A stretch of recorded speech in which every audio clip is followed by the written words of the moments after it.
is Rebecca Schissel-Marshall with Whole Body Upgrade, a podcast to help you get unstuck, feel better, and have more energy. Let's get started.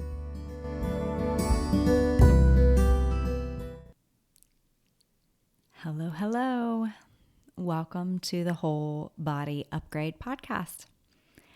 I want to begin, as we always do, by welcoming in all of the directions.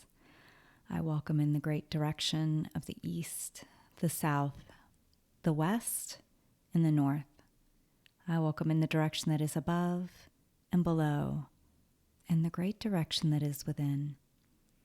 I ask that all of my loving and helping, compassionate spirits that are at the light be here present today. And I ask that the ancestors who have lived well and died well support us as we go through this information so that whatever needs to be said can be said and whatever needs to be heard will be heard.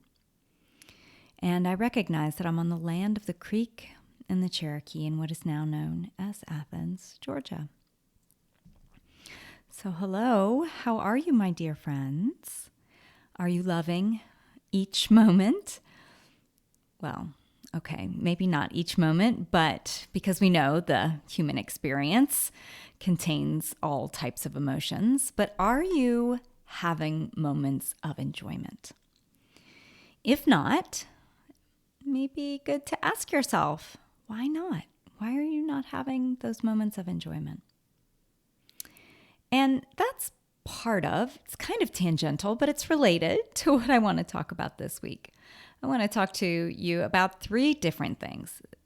These are big topics. I want to talk about the industrialized food system, inflammation, and food as medicine.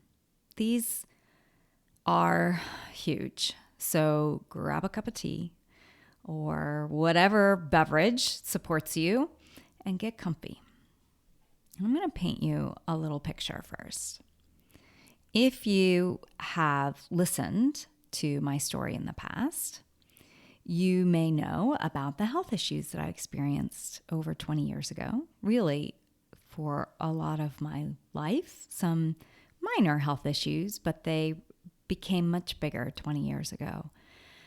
And I began to learn the impact of food on my body. For most of my life, I just didn't know about the connection of food, how it influences not only the physical body, but also mental, emotional, energetic, and spiritual bodies. In high school, I was drinking soda for breakfast, and maybe I had a hot dog if I was lucky. My mother would really encourage me to have protein. So that's what she was like, whatever, just get some protein.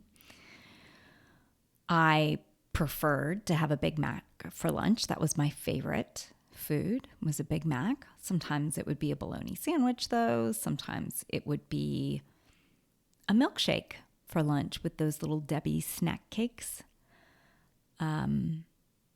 Yeah.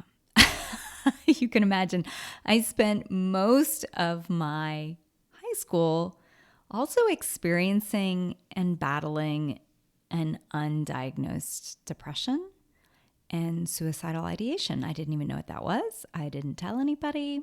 That was my experience. And I self-medicated with alcohol and sugar. As you can imagine, it was a mess. And before even this point, when I was younger, it must have been, 5th or 6th grade, I was diagnosed with hypoglycemia. What I didn't know was that the food I was eating was fueling how I felt, how all of me felt. Yes, I had heard that I should, in quotation marks, eat a certain way. But no one mentioned how what I was eating related to the acne on my face or the issues I was having with my menstrual cycle or my mood. And I had heard, my mother said, eat your vegetables. They talked about it at school. Make sure you have milk with your meals, have enough protein, right? Those are the messages that I received in school. Now, I grew up in a very middle class white family. My parents both worked at a university. My father was an administrator. My mother was a fundraiser for the arts. And we had enough money for food, right? We had a house over our head. We had meals every meal. Food was provided. There was no issue with not having enough food. My mother knew vegetables were important. I did not have the experience of what weighs down a lot of society dealing with food insecurity or challenges with accessing healthy food. My mother could go to the grocery store and get vegetables, for goodness sakes. So the food was available, though what I noticed now looking back, I guess, is that it was a product of the industrialized food system, right? The Big Macs, the Coca-Cola, the Little Debbie's cakes in plastic, and the milkshakes, right? Even the milkshakes were created at school. I don't even know what they were made of. They weren't like real milkshakes. They were some sort of, it wasn't real food. It wasn't real food. And all of those things, and the hot dogs, right? Don't forget about the hot dogs. Oh my goodness. This is what was fueling my body, or not fueling my body. So what is the industrialized food system? You might kind of know what that is. That's a term that's not really used very often, not in regular mainstream, but it's the dominant way that food is delivered in the United States. Specifically, that's my experience. It's where I grew up, is in the United States. So that's what I'm going to be referring to.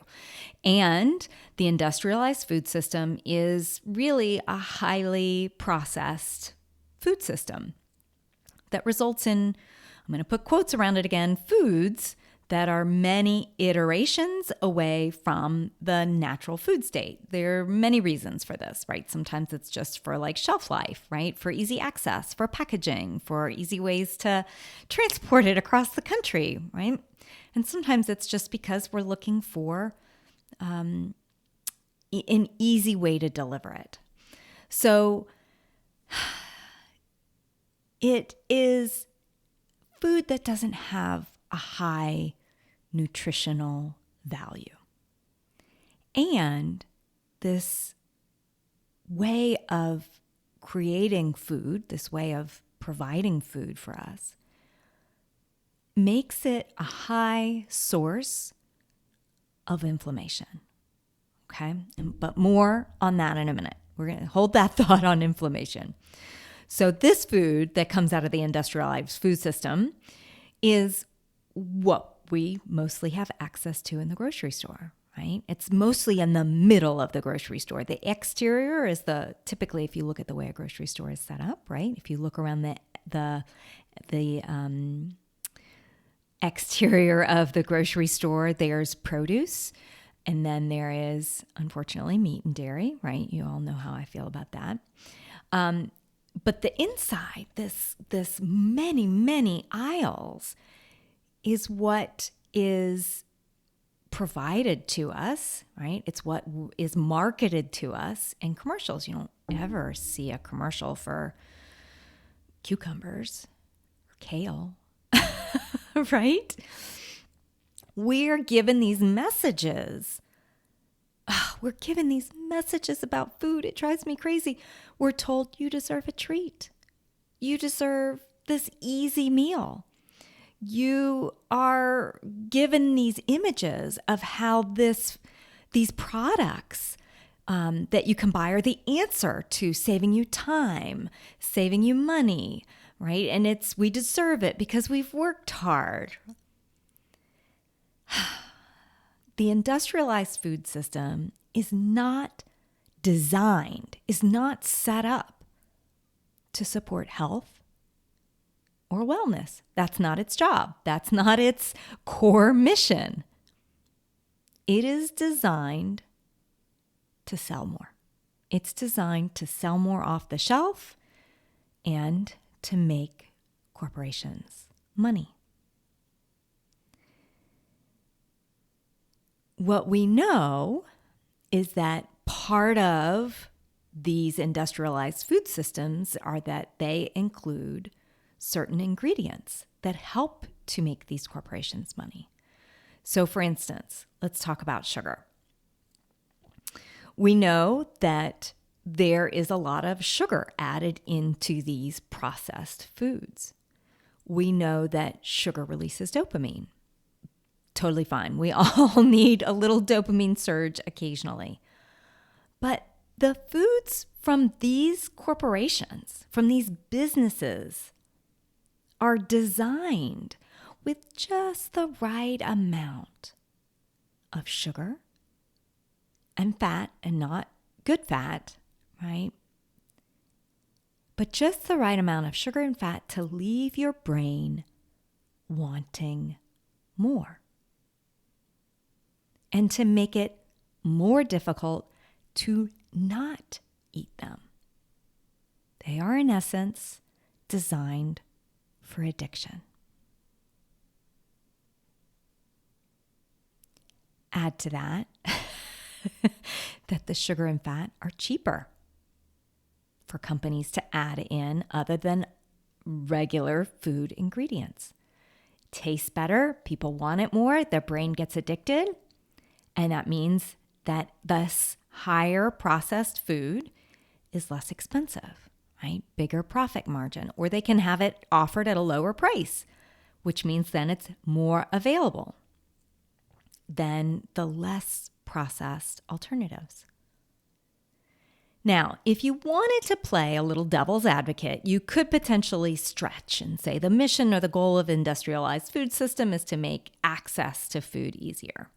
Running late, grab a bag of chips and a Coke, something from fast food, right? Easy access to food, and it's got a stable shelf life so that you don't have to worry about having a perishable food that might go to waste, that might be challenging, that might cost more money because you would have to throw it away if it got past its expiration date. And that convenience is also what we're being sold. The convenience is just as addictive as the sugar and the fat.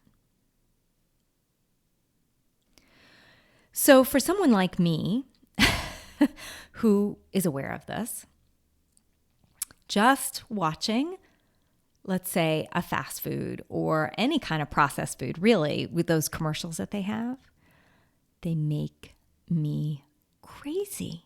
They make me crazy because I see the amazing amount of money they put into marketing and the brilliant job they do with marketing, right? They make it look so good. They know how to point at the areas where you're really struggling, right? I'm tired. I want something that tastes good. I have had a hard day. I deserve a treat, right?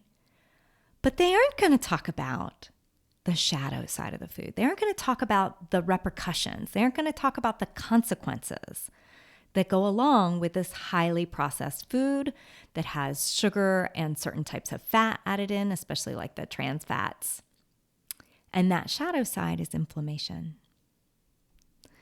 So as a result of these particular types of fats and sugars, the body reacts with inflammation.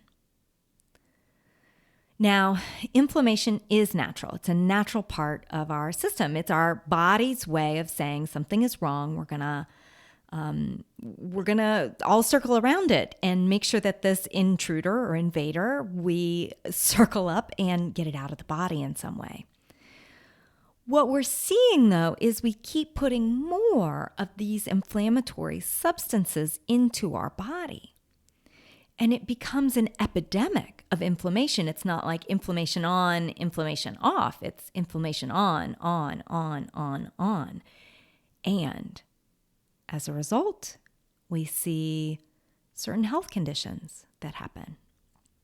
The body gets stuck in the inflammatory response.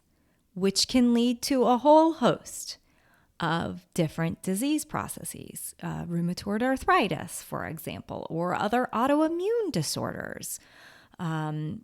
And this inflammation is also connected to the blood sugar, right? So it's not just like, oh, it's inflammation. It's that the blood sugar rises, which causes our body's inability to deal with the inflammation, and it causes inflammation. And that leads to a different type of system, right? So there's like these particular diseases that are directly from inflammation. And then there are these particular diseases that have to do with high blood sugar, like polycystic ovarian syndrome.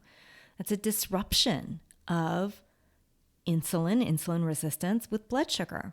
Type 2 diabetes is a disruption of that. You can even see non-alcoholic fatty liver disease, which is also not just because of fat, but actually because of sugar, right? The liver is processing sugar. The blood sugar is changed. The pancreas reacts to it. There's this whole system that happens. And those are just to name a few, right? Those are just to name a few. Inflammation can also occur with fibromyalgia, or not because of fibromyalgia, but can lead to this fibromyalgia. So the good news about all this is that inflammation and the changes in blood sugar that occur as a result of this industrialized food system that we have can be altered using food, real food, whole food, as medicine. The food that you eat, and I mean a very specific type of food, the foods that we eat, the whole foods, the foods in their original form, not that you have to just eat raw, papaya or something like that. You can have cooked foods, but food in its original form can reverse. They can reverse many of the inflammatory disorders, including such things as heart disease. It can prevent stroke. It can prevent cancer. Food can nourish your body in ways that you might not know. Science is still uncovering. It seems like every year there are more foods that we find what their scientific benefits are, right? We have this whole host of an area of science that's looking at how can these foods be used. Like we know that for instance, garlic has antimicrobial properties. We know that ginger has anti-inflammatory properties. We know that there are certain foods like the antioxidants in leafy greens or in broccoli, or the antioxidants in wild blueberries, right? We know that these anti-inflammatory properties are available to us, or like turmeric. It's a great one to help reduce inflammation. Or even another one, I keep thinking of once, or omega-3 fatty acids from walnuts, right? Nuts are considered a really amazing source, right? For so long, people were like, don't have nuts, but they're actually just these amazing power-packed foods with healthy fats, with protein, and with some of these amazing like omega-3 fatty acids. With this idea of food being medicine, with food being the thing that we can change, that we can alter, that can help support our bodies, that can nourish our bodies, I hear many people worry. This is a big thing, right? That they will have to deny themselves pleasure if they eat anti-inflammatory foods or healthy foods. They worry that it'll take too long to cook, or that it just really isn't possible for them to eat whole foods or cook whole foods. So they might even give up before they learn what's needed or before they try. Many people feel like they need to have comfort food, right? That they equate this comfort food, often the comfort food, right, gives us that dopamine. So it's usually highly processed food or food that's high in fat, right? Potato chips or or I think of like macaroni and cheese as a comfort food, or sweets, right? Many people equate that comfort food with something that they have to have. Many people want food that's easy. And when you look around seeing everyone eating the standard American diet, and that standard American diet is this industrialized food processed food that we eat, you may notice that when you're like, hey, I want cheesecake, that person's eating cheesecake, you may notice you get angry when you have to eat something different to help with your health. I know I felt this way. I was like, why can't I eat that? Why do I have to do something different when everyone else can eat it? But here's the thing. Everyone has inflammation. It's just at different stages, right? So the industrialized food system has sold us on this picture of what food is supposed to be like. Microwave your food, quick and easy. Take it out of the freezer and stick it in, right? Like, how can we make sure it's fast? How can we make sure it tastes really good? And that don't show any of the repercussions of that, right? Don't show any of the consequences. But that is a lie. It is a lie. There are repercussions. There are consequences to eating all food. What those consequences are just differs. There can be a consequence to eating the turmeric. There can be a consequence to eating the lime, right? And there can be a consequence to eating the processed food like a Pop-Tart or Ho-Hos.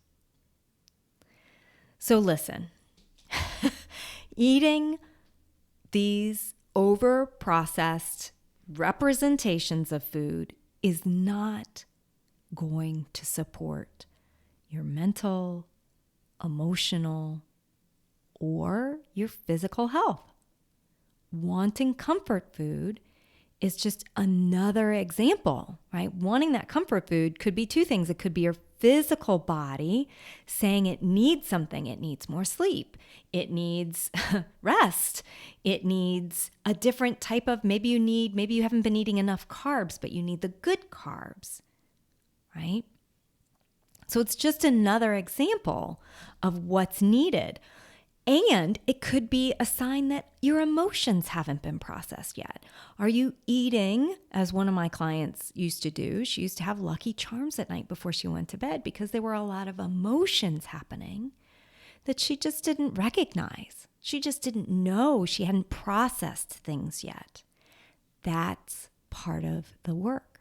That's part of the eating healthy, right? Is dealing with your mind, dealing with your emotions, and dealing with the energy and the spirit, right?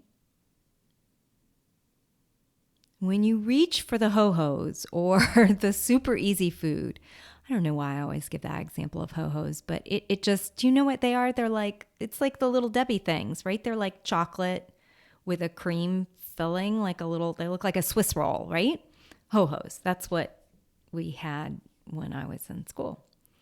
When you reach for those Ho-Hos or whatever the super easy food is, right? I'm hungry, my blood sugar's crashed, I need to eat something right now. I can grab this bag of chips, I can grab this candy bar, whatever it is, it's going to add inflammation to your body, right? Like there's scientific evidence of that. There's you can't refute that. And it affects your other 5 wellness bodies, right? Your physical, mental, emotional, energetic, and spiritual. They become out of alignment. So here's what I want you to know. I am not saying that food is inherently good or bad. This is not a label. This is not a moral judgment. None of that is happening. No. I just want you to understand what is happening when you eat it? What's happening internally when you choose the whatever food it is, right?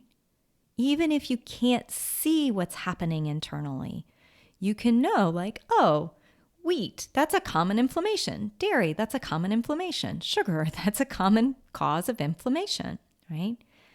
If you are in pain and you want less pain, to understand that inflammation is a common cause of the pain, right? If you're fighting inflammation, then you may want to know what happens when you eat foods that are inflammatory. You may want to know what happens when you eat foods that are not inflammatory, right? Eating the ho-ho isn't going to help you feel better, emotionally or physically. Maybe in that moment it might give you that dopamine hit. It might, if that's all you have to eat and you haven't eaten in days, maybe that's totally fine. And just know what's happening, right? So does it mean that you can't have sweets? Once again, I'm saying no. It's not about not having anything sweet ever. It's about, for me, with someone with hypoglycemia who is told don't eat sweets, what I have done is I've actually changed what my body craves, right? I was craving sweets because I was eating sweets. You can change your palate and you can choose to eat. And I'm going to put, these like this general sweets that are less inflammatory. If you use natural, I've talked before on the podcast about what is referred to as nice cream. Freeze some bananas, put some cocoa powder, blend it in a high-speed blender or a food processor. To my mouth, to my body, it tastes like ice cream. It gives me that, like, I want to eat something. I eat 100% dark cacao, right? Dark chocolate that has no sugar added. Now, there are fats in that, yes, but there's also antioxidant properties of the chocolate. So there's this spectrum of, on the sweet scale, eating that dark chocolate dipped in almond butter is one thing versus eating the peanut butter cup, right? Very different, but both can satisfy the need. Also, I make chocolate chip cookies that are made from whole natural foods. This is the spectrum, the possibility that people don't see when they say, no, I am not going to give up my fill in the blank, right? So here's how it all comes together. We've talked about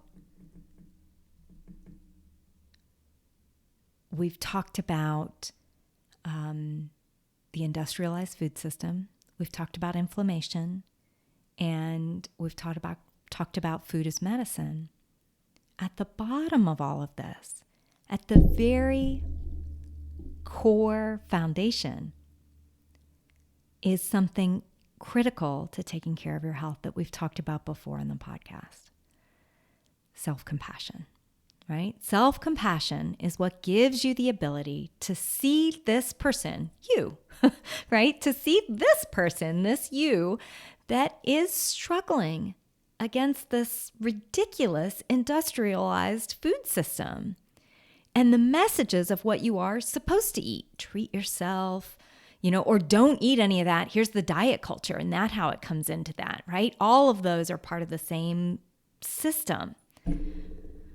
You can have compassion for the part of you who is addicted to sugar and the not healthy forms of fat. You can have compassion for the part of you who wants to eat to help stave off the emotions, or to feel like, right, that you may eat to feel like you have some sort of control. You can have compassion for the part of you who wants to feel better and wants to have a more healthy body, but maybe was raised eating meat and potatoes, with a dessert afterwards. Begin to practice meeting yourself with love and compassion so you can nourish your body, nourish your mind, nourish your emotions, your energy, your spiritual body, and be in your full magic. As I've shared before, you can ask yourself a couple different questions. If you follow me on social media, you might have noticed I was asking these questions. What would love do? What would love do? If that one doesn't resonate for you, I know for some people it might not, you can ask yourself, if I eat this, how will my body feel tomorrow or in 5 hours or in 24 hours, whatever the range is? If I eat this, how will my body feel tomorrow? Those are the ways that you can start to pause, bring in mindfulness, right? Your awareness of what am I eating? Why am I eating this? And then, if you choose to, start to make changes. Start to bring in food that will support and nourish you. Okay, my friends, that was a lot of information. And I hope it's helpful to see this background of where food comes from and how we can eventually change things, how much power there is in choosing different foods, and how we can approach it all with love. Thank you so much for listening. I'd love for you to take a moment and rate and review this podcast. It helps more people find it, and it helps this message of the whole body upgrade get out into the world. All right, dear ones, take good care of yourself.